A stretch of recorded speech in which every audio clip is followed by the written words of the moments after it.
Do you believe in life after death? What if a priest died, saw something terrifying, and came back with a shocking revelation about the church? Today, we are going to tell the impressive near-death experience of Father Miguel de la Cruz, who saw what few dare to imagine.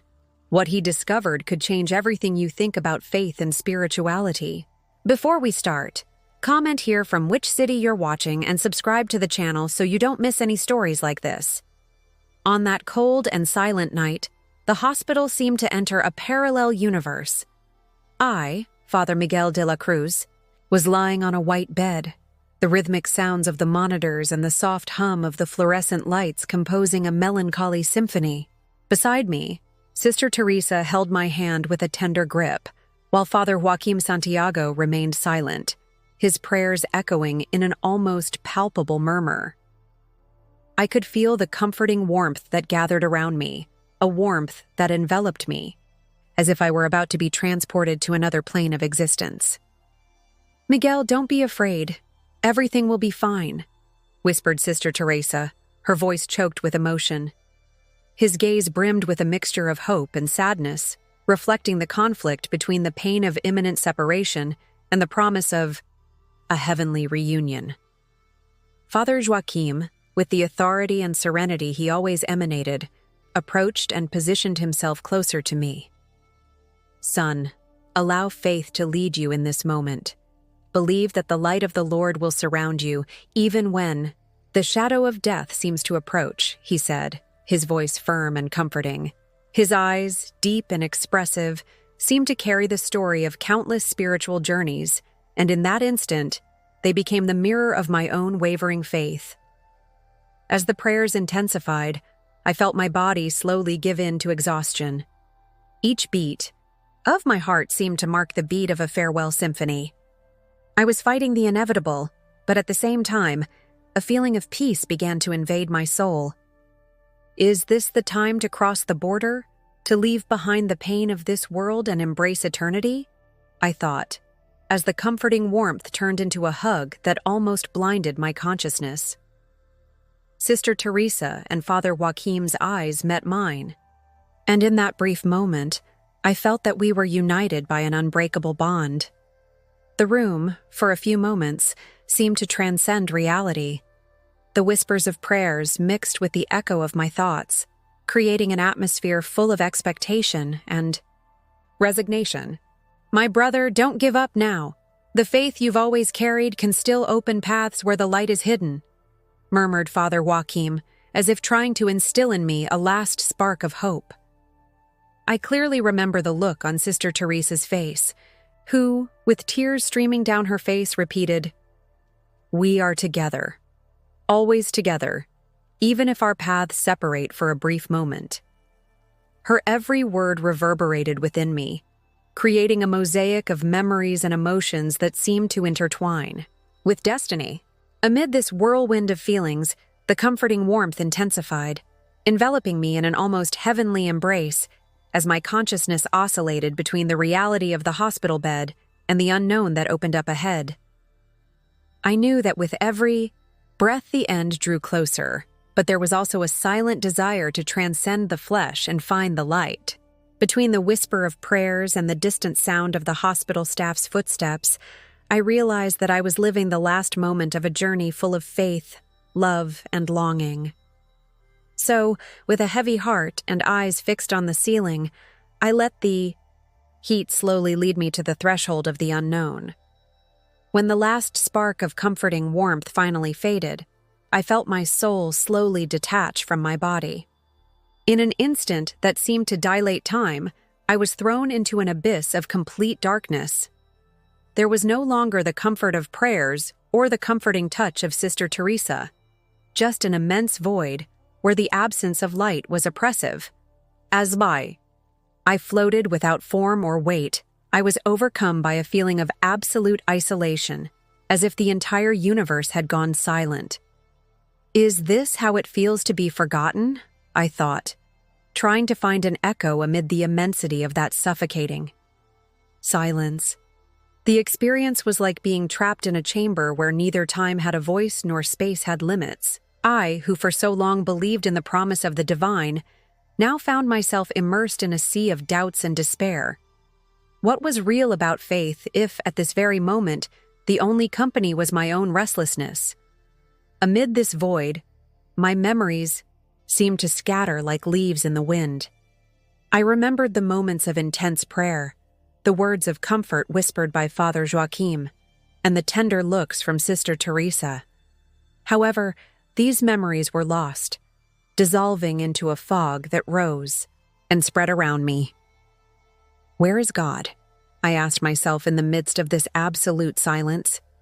My voice, before so firm in prayers, now seemed swallowed by emptiness, as if each word thrown into nothingness did not even find a return. The environment that surrounded me was dense and palpable, even in the absence of any concrete form. It was as if I were floating in a sea of liquid darkness, where each drop represented a fragment of my fears and uncertainties. In this space of abandonment, time lost any meaning, and the immensity of the void was broken only by restless thoughts that appeared without warning. Am I just a mere unimportant echo? The feeling of being alone in the vastness of nothingness was overwhelming. My mind fought the silent terror that enveloped me. In a flash of lucidity, I tried to grasp the last sparks of my faith, repeating in thought the prayers that had always sustained me. Lord, show me a sign, some light in this darkness. But my words were lost, dissipated by the immensity without any response. The silence, previously just an absence of sound, now took on an almost tangible form, as if it enveloped me in an icy blanket of abandonment. In the midst of this state of despair, an overwhelming anguish began to set in, growing with each passing second. It was as if the universe was reminding me that without the anchor of faith, I was completely vulnerable to the unknown. My soul, once vibrant with hope, now found itself immersed in a chaos of questions. Why am I here? Will paradise ever exist for me? Each question seemed to echo endlessly, creating a cycle of doubt that threatened to swallow my entire essence. For a moment, I felt that abandonment was not just a passing sensation, but an endless prison, where I was condemned to wander forever, without a direction. This overwhelming feeling, combined with the absolute silence, turned the darkness into an implacable adversary. And so, in that space between life and death, I felt that the only truth was emptiness, a raw, desolate truth that bared even my soul. At the exact moment that the feeling of emptiness threatened to swallow me, I began to notice subtle movements in the darkness that surrounded me. As if the previously absolute silence became the stage for a macabre dance, shadows began to slowly emerge around me. At first, they were just pitch-black spots that floated without a defined shape, but as the moments passed, their outlines became clearer and more threatening. "Who's there?" My voice, shaky and barely audible, echoed through the darkness, but the only answer was the muffled sound of fear itself. Every beat of my heart seemed to synchronize with the writhing shadows, as if in time with my anxiety. As they got closer, I realized that these were not mere whims of my imagination, but presences that defied any human logic. In one of these moments, a shadow took the form of an elongated figure, faceless, but with a presence that exuded contempt. "Your faith, so fragile," he seemed to whisper, in a tone that mixed mockery and sadness. His words, or rather, the echo of what seemed to be a voice, tore through the silence, and each syllable resonated within me like a merciless blow. I tried, with all the strength I had left, to rise up in prayer, but the fear was so overwhelming that my words were lost before they even took shape. The atmosphere was filled with indescribable terror. The shadows were not limited to a single point. They multiplied and dispersed in all directions, creating a feeling that I was being watched by 1,000 invisible eyes. In a flash of panic, I closed my eyes and wished those presences were just fragments of an illusion, but the comforting warmth was gone.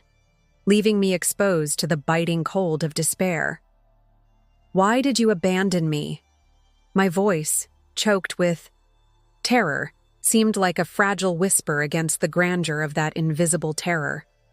The shadows seemed to laugh, or rather mock, as if my faith, once unshakable, was now just an insignificant piece in the face of the immensity of the unknown. I remember a moment when one of the entities got so close that I could feel its cold touch my ethereal skin, as if it were dragging me into an abyss of desolation. In this spiral of fear, the feeling of isolation turned into pure anguish. Every shadow that moved, every whisper that appeared out of nowhere, reaffirmed that I was alone on that threshold between existence and oblivion. I tried to remember Father Joachim's words and the strength that had once guided me in moments of doubt, but those memories were swallowed by a sea of uncertainty and terror. In the midst of this dark chaos, an insistent thought formed. Perhaps the darkness was truer than any light I had ever known. But even as this idea took hold, a fraction of me fought against total surrender. The internal battle was intense, and with every heartbeat, I searched for a thread of hope to anchor me. However, the shadows continued, tireless, proving that fear could, indeed, transform faith into a distant whisper in the face of the abyss of the unknown. At the height of terror and darkness, when everything seemed lost and I found myself on the edge of the abyss, something extraordinary happened. Just when the shadows grew thicker and fear threatened to swallow me completely, I felt an unusual, powerful, and comforting force pulling me upward. It was as if an invisible but firm and loving hand was rescuing me from that chaos.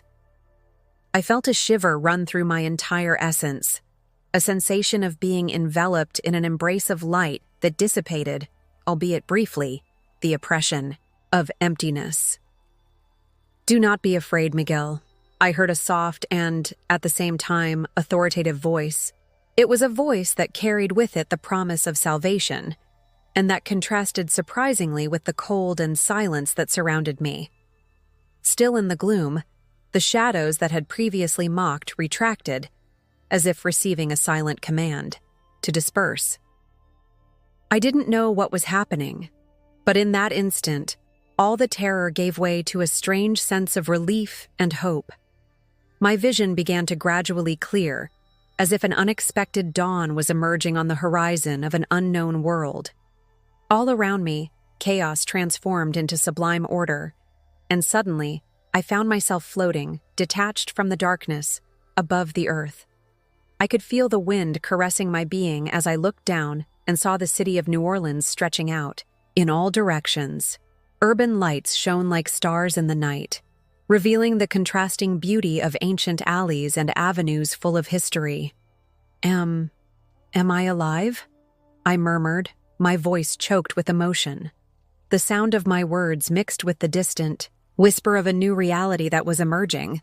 The feeling of being uplifted was accompanied by a peace he had never experienced. As I rose, I was able to notice details that had previously gone unnoticed. The vibrant architecture of historic buildings, the movement of people who, even far away, seemed like small points of light in a large mosaic of existence. As I passed clouds that glowed with a soft, ethereal hue, I felt a protective presence accompanying me, as if a silent guardian was there, guiding me back to the world I knew. "You are not alone, Miguel," the voice resounded again, this time with a timbre that brimmed with compassion and determination. I couldn't see who or what was speaking, but the conviction that I was being saved filled me with renewed strength. As I floated, the city below looked like an open book, filled with stories and secrets. The duality of New Orleans, its exuberant beauty and its hidden face of corruption, was revealed in an almost symbolic way. A reminder that life is made up of contrasts and that even in the darkest moments, there is a promise of light. Amid this panorama, my doubts and fears began to dissipate, giving way to a silent certainty that something greater awaited me. In that moment of ascension, I realized that the experience I was living was not just a physical rescue, but a profound spiritual transformation. The strength that lifted me not only rescued me from emptiness, but also showed me the possibility of a fresh start, a new way of seeing and living faith. I was being asked to understand that even after moments of despair, life always holds an opportunity for redemption and renewal of the spirit. Floating above New Orleans, as the night breeze gently caressed my face, my eyes began to focus on a disturbing yet revealing scene. Below, the city, so vibrant and full of stories, hid beneath its enchanting facade a scene of painful contradictions. As I got closer, I could see the imposing churches and cathedrals, once symbols of faith and hope, transformed into stages of an empty performance. See, Miguel, how the lights of these temples seem to dim your very essence. I heard a soft, almost imperceptible whisper coming from my own soul. In this vision, the great religious buildings were illuminated by an artificial glow that was more reminiscent of theater spotlights than divine light. Its doors, half open, revealed cold and soulless interiors, where silence replaced genuine prayer. As I watched, the contrast deepened. Some temples were unoccupied, abandoned, and desolate, as if they had lost connection with the humanity they were meant to serve. Others, filled with worshippers, seemed more like a carefully prepared performance than a true celebration of the sacred. Inside these buildings, packed congregations practiced rituals that, instead of touching the heart, exuded theatricality and ostentation. In one of those moments, I could hear voices echoing from inside a large cathedral. "Amen, Amen," those present repeated, but the intonation seemed empty, a mechanical echo of a rehearsed faith. The air was permeated with an artificial perfume, which contrasted sharply with the natural incense that once symbolized the divine.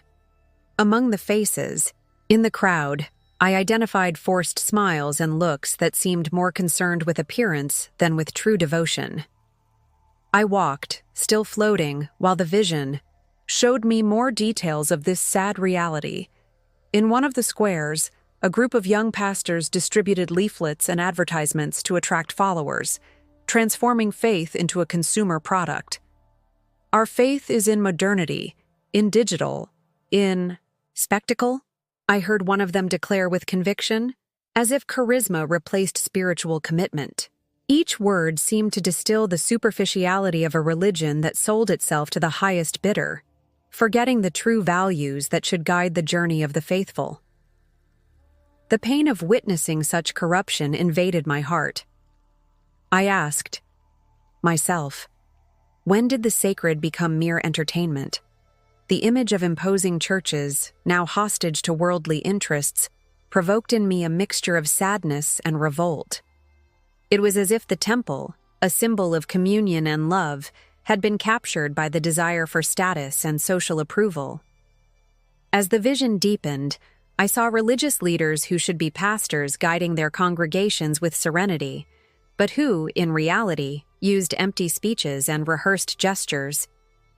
His words were calculated to charm and seduce, not to enlighten and save.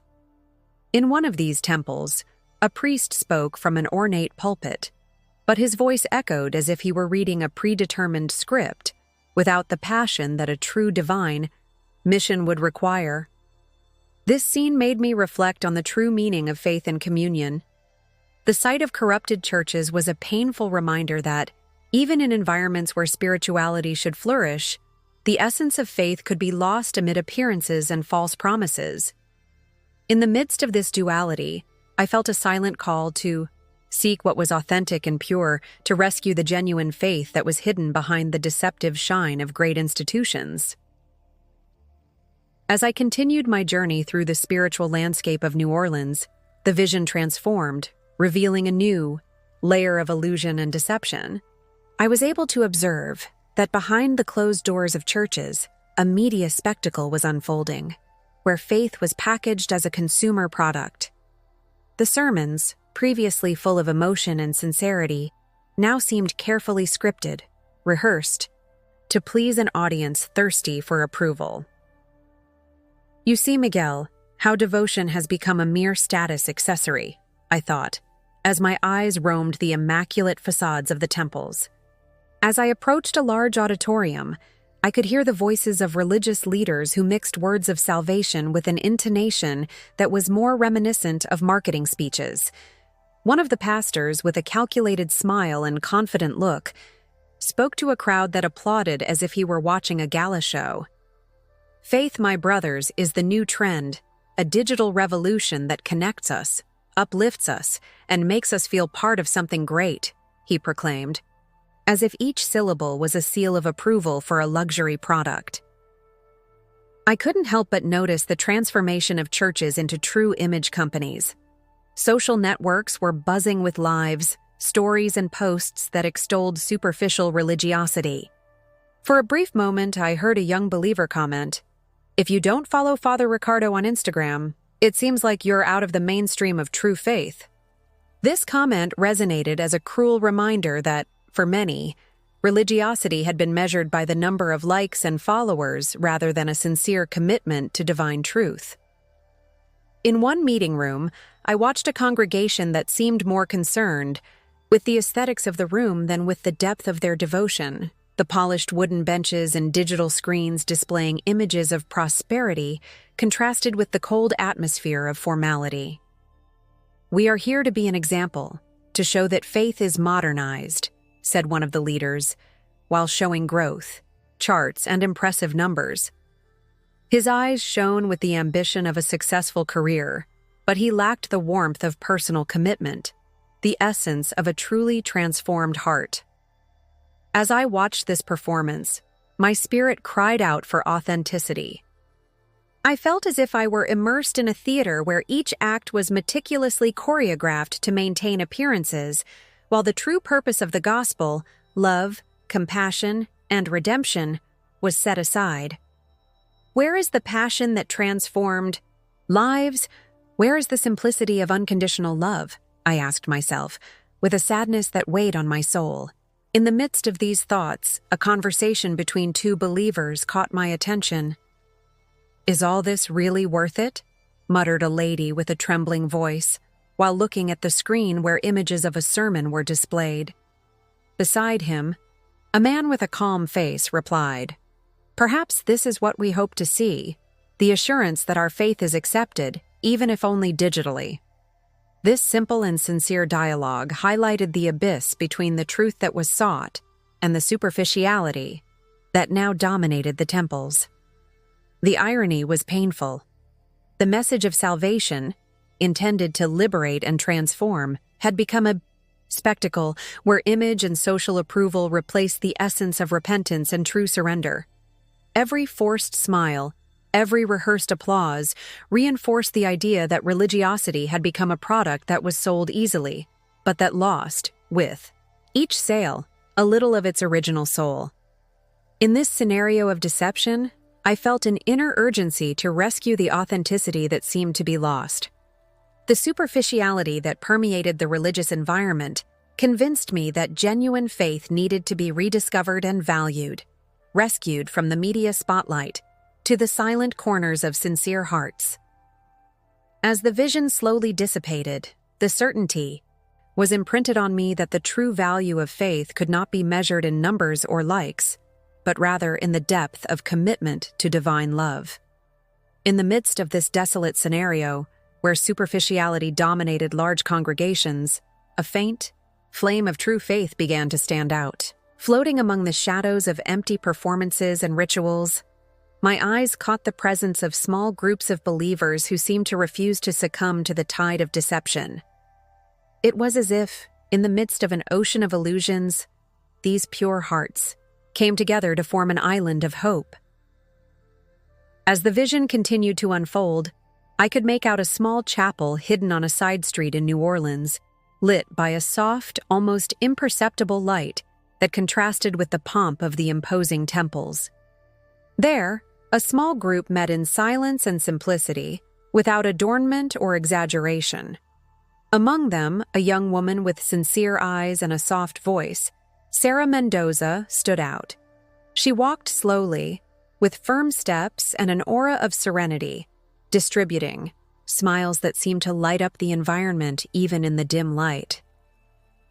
"True faith is born from simplicity and purity of heart," said Sarah, as she approached an elderly man who, with tears in his eyes, sought comfort in her words. His voice was both firm and gentle, capable of calming the souls of those who took refuge there. Upon hearing his words, the elderly man nodded slowly, as if finally finding an echo for his own hope. In that meeting, I realized that each of those little believers had a story marked by the incessant search for a sincere relationship with the divine. Far from the spotlight and mechanical rituals, they talked in affectionate murmurs and complicit glances, sharing moments of prayer and reflection that seemed to rescue the lost essence of the gospel. Amid this discreet communion, conversations flowed naturally. A young man, his voice choked, with emotion, commented, "Here, every word has the weight of truth. I feel like even with so many lies out there, our faith can still shine." Sarah, with a slight smile, replied, "We don't need big stages to feel the presence of God. It is in the intimacy of our encounter that we find the true meaning of faith." That small group, gathered in a modest space, didn't care about the world's approval.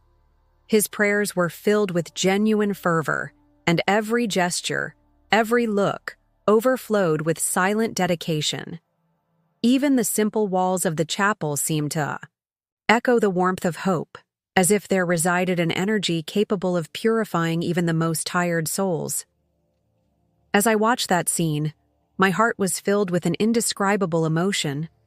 It was as if, in the midst of all the falsehood and spectacle, these faithful had found a secret sanctuary, a refuge where the true church revealed itself, not in the size of the temple, but in the intensity of communion and sincere dedication. Image stuck in my mind, engraving the conviction that, despite the darkness that corrupted the great institutions, the light of authentic faith still persisted. These small groups were living proof that the gospel, when lived honestly, had the power to transform and rescue lost souls. In a world dominated by the illusion of spectacle, these faithful were the small remnant that kept the flame of hope and divine truth burning. In the midst of my inner journey, when darkness seemed to have finally won and despair threatened to consume every fragment of my faith, an intense light burst onto the horizon of my existence. I was floating, trapped between the anguish of emptiness and the memory of the little believers, when, suddenly, everything stopped. It was as if time was suspended at that exact moment, and the silence was transformed into a melody of hope. From the midst of that luminosity, an imposing and radiant figure emerged. His eyes, filled with a compassion that seemed to encompass the universe, met mine, and in an instant that defied the logic of the earthly world, I was able to recognize in him the essence of Jesus. His presence was as palpable as the air I used to breathe, and his voice, breaking the silence, was an echo of love and justice. "Miguel, my son, why do you drown in darkness when the light is always within your reach?" His voice sounded firm and serene, and each word penetrated me like a balm, dispelling the remnants of fear and doubt. I, with my heart pounding and my soul fearful, tried to articulate my uncertainties. "Lord, I feared. I felt abandoned. My faith wavered in the face of so much loneliness and deceit," I confessed, with a trembling voice, while my hands were raised in an involuntary gesture of supplication. Jesus drew near, and his every step seemed to bring the promise of renewal. His eyes, full of unconditional love, overflowed with understanding and, in a gesture, of tenderness. He touched my forehead, as if he wanted to impress upon me the certainty that the truth of faith will never be extinguished. "Faith, Miguel, does not reside in rituals or in great temples. It lives in every heart that gives itself in a sincere and humble way, he said, with a clarity that seemed to illuminate not only the space, but also the darkest corners of my soul. In the midst of this sacred dialogue, I felt a wave of emotions mix: gratitude, relief, and a poignant sadness for having wasted so much time in superficial searches. The scene was filled with an intensity that made the environment seem both ethereal and palpable. I saw in Jesus not only the symbol of a distant divinity, but the friend who welcomed me and corrected me, showing that true devotion was built on giving the heart, not on the accumulation of empty rituals. My son, do not allow the deception of appearances to obscure the essence of divine love. You are called to live your faith authentically, to see beyond the shadows that try to deceive you, he continued, while his hand remained resting on my forehead, as if transferring to me the very light that emanated from him. The environment, that was previously a void of anguish, was now transformed into a stage for revelation and redemption. The shadows that surrounded me receded, and the presence of Jesus slowly dispelled every trace of fear. I felt that with each of his words, the faith that I thought was lost was reborn with more strength and clarity. That meeting was a turning point in my existence. In that sublime moment, I understood that devotion is not a set of rituals or rehearsed words, but a daily experience, a full and sincere surrender to the love that guides us. With my gaze fixed on Jesus, I felt that all my longings for redemption finally found their way, and the promise of a new life opened before me like a horizon full of possibilities. While Jesus' words still resonated in the immensity of my being, a new vision began to form before my eyes, revealing the true essence of the church. Unlike the grandiose and staged temples that I had observed previously, that image was outlined as an intimate and unpretentious encounter, where genuine faith was expressed without artifice or ostentation. Floating over New Orleans, I saw small groups of people gathered in forgotten corners of the city. They were simple meetings held in humble spaces, a modest room, an abandoned garden, or even an old warehouse that, transformed by devotion, pulsed with a serene and welcoming energy. Among these groups, the voices were low but full of sincerity. I heard an elderly man with teary eyes exclaiming, "Here, every gesture, every prayer is a true tribute to divine love. It's where the soul finds the truth, without masks or barriers." Beside him, a young woman smiled with a light that seemed to illuminate the darkness itself. She, named Mariana, told in a sweet voice how that environment allowed her to feel the presence of God in a palpable and comforting way, something that had never been possible in temples full of formalities. "We don't need grand stages to feel the touch of the divine," she said, with the conviction of someone who had already discovered the true meaning of faith. As I watched, I realized that these meetings were permeated with a deep sense of community. People there were not looking for social approval or the boast of belonging to a renowned institution. They longed for something much simpler and purer: sincere communion. They talked about their lives, shared joys and pains, and in each meeting, faith was renewed in a silent but powerful way. The contrast was stark. While the imposing temples displayed a staged faith, there, in the humblest corners, devotion pulsed in an authentic way. A spiritual leader of that group, Father Luis, stood out when he said, firmly and tenderly, "The true church is not measured by the grandeur of its walls, but by the purity of the hearts that come together. Here, every word is an act of love and every gesture, a sign of God's presence." The scene was transformative. I felt that all the illusions and mistakes that had marked my journey were being undone by the simplicity of those encounters. It was as if the divine, in its infinite mercy, had chosen to reveal itself not through grandiose rituals, but in small and authentic manifestations of faith. As the vision deepened, I was absorbed by the atmosphere of peace that, emanated from that group. I saw children playing under the tutelage of elders who patiently transmitted values and teachings, and I heard laughter that mixed hope with the tenderness of a lost reunion.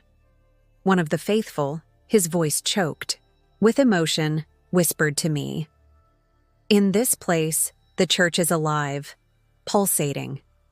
Here, God's love overflows and transforms each soul that gives itself without reservation."